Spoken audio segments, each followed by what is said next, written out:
Cuentos de Hans Andersen, El duende y el aguacero. Érase un estudiante que vivía en un desván y de nada era propietario. Érase también un aguacero que vivía en una habitación decorosa y era propietario de toda la casa. El duendecillo se acostumbró a él porque cada Nochebuena le ofrecía un plato de potaje con una cantidad de manteca, que a tanto llegaba la generosidad del aguacero. De modo que el duendecillo vivía en la tienda de provisiones muy a sus anchas. Una noche, el estudiante entró por la trastienda a comprar unas velas y queso. Como no tenía a quien mandar, fue él mismo. Cuando hubo obtenido lo que necesitaba, el aguacero y su mujer le dieron las buenas noches con un movimiento de cabeza, y eso que ella era una señora que podía hacer algo más que mover la cabeza, pues estaba dotada de una lengua como hay pocas. El estudiante correspondió con una inclinación, pero, de pronto, se detuvo leyendo el trozo de papel con que le habían envuelto el queso. Era una hoja arrancada de un libro antiguo que nunca hubiera debido romperse, un libro de poesías. «Aún quedan muchas como esa», dijo el aguacero. «Me lo cedió una vieja por unos granos de café. Si me das 4 cuartos, tendréis lo que falta». «Gracias», dijo el estudiante. «Cámbiemelo por el queso, que yo bien puedo comer el pan solo con manteca. Sería una lástima romper el libro a trozos. Es usted un buen hombre, un hombre práctico, pero de poesía está tan ayuno como esta tina». La frase resultaba demasiado dura, especialmente para la tina, pero el aguacero se echó a reír y el estudiante le imitó, porque lo había dicho solo en broma. Mas al duende le disgustó que se dijeran tales cosas a un aguacero que era propietario de una casa y vendía la mejor manteca. Llegó la hora de cerrar la tienda y, cuando ya todos estaban en la cama, menos el estudiante, salió el duende. Se dirigió a la alcoba y arrancó la lengua de la señora. Esta no la necesitaba mientras dormía, y él la colocaba en cualquiera objetos, proporcionándoles así el don del habla y el poder de expresar sus ideas y sentimientos tan bien como la señora. Pero solo podía hacer uso de la lengua un objeto cada vez. Y era suerte, pues de lo contrario todos hubieran hablado al mismo tiempo. El duende puso la lengua en la tina, donde se guardaban los periódicos viejos, y le preguntó: «¿Es verdad que no sabes lo que es poesía?» «¿No he de saberlo?», respondió la tina. «Poesía es algo que ponen siempre en el fondo de los periódicos y que a veces está cortado. Me atrevería a decir que tengo yo mucha más que el estudiante, y eso que soy una simple tina comparada con el aguacero». Luego, el duende puso la lengua en el molinete. ¡Válgame Dios! ¿Y qué ruido armó? Después la puso en el barril de la manteca, en el cajón del dinero, y todos fueron de la misma opinión que la tina del papel viejo, de modo que había que respetarse el acuerdo de la mayoría. «Voy a decírselo al estudiante». Y, tras estas palabras, el duende se deslizó calladamente por la escalera de la cocina y llegó al desván donde aquél moraba. Dentro había una vela encendida y, mirando por el ojo de la cerradura, el duende pudo ver que el estudiante leía el libro roto que obtuvo en la tienda. Pero cuánta luz había allí dentro. Del libro salía un vivo resplandor que formaba un tronco rematado en un frondoso árbol de ramas extendidas sobre el estudiante. Las hojas eran de un tierno verdor, y cada flor era la cabeza de una hermosa doncella, de ojos negros y brillantes unas, y de un admirable azul celeste otras.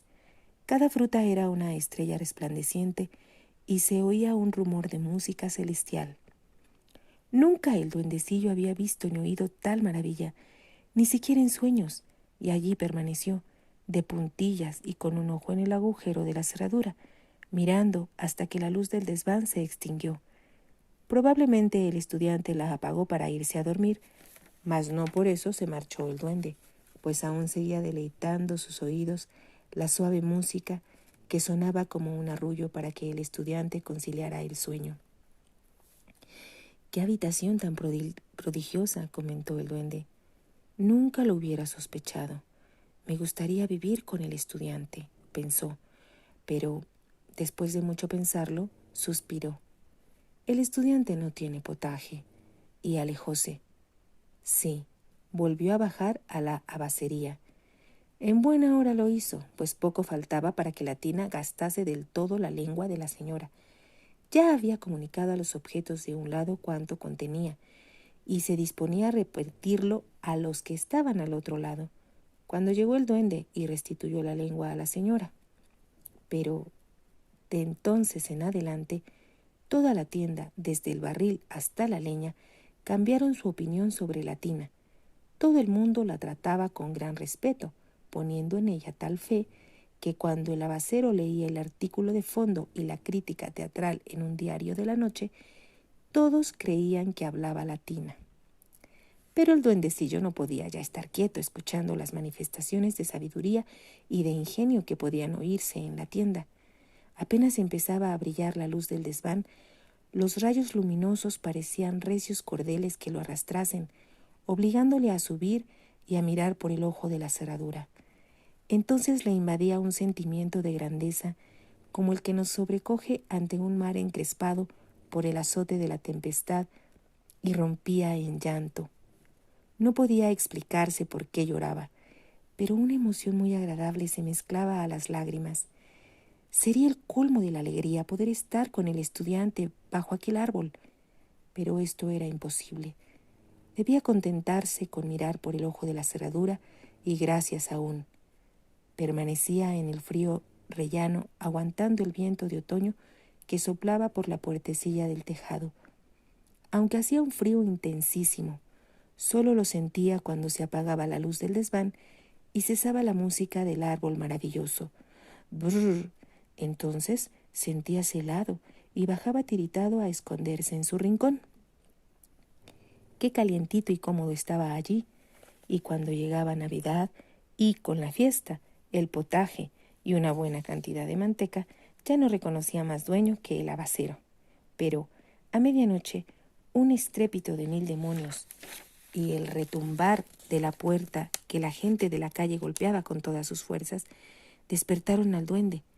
El vigilante tocaba la bocina para avisar que se había declarado un formidable incendio. ¿Ardía la casa del abacero o la del vecino? ¿Dónde estaba el fuego? Se produjo un momento de pánico. Tan alarmada estaba la mujer del tendero que se quitó de las orejas los pendientes de oro para guardarlos en el bolsillo y salvar al menos alguna cosa. El abacero se lanzó a recoger los billetes de banco, y la criada solo pensó en el chal de seda que tantos ahorros le había costado.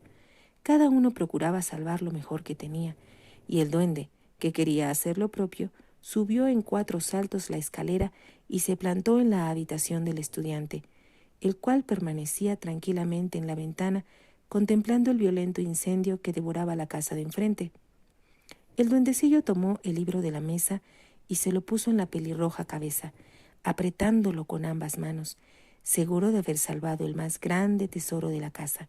Se alejó corriendo hacia el tejado del edificio y fue a sentarse en la chimenea.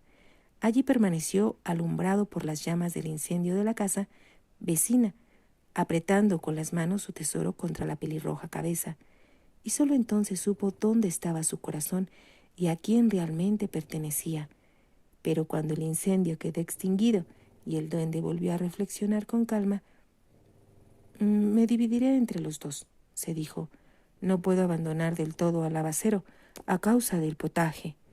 Y esto, al fin y al cabo, era humano. La mayor parte de los hombres nos apegamos al abacero por el potaje. Si te ha gustado el cuento, te pido que te suscribas a mi canal y que des un like. Y muchas gracias.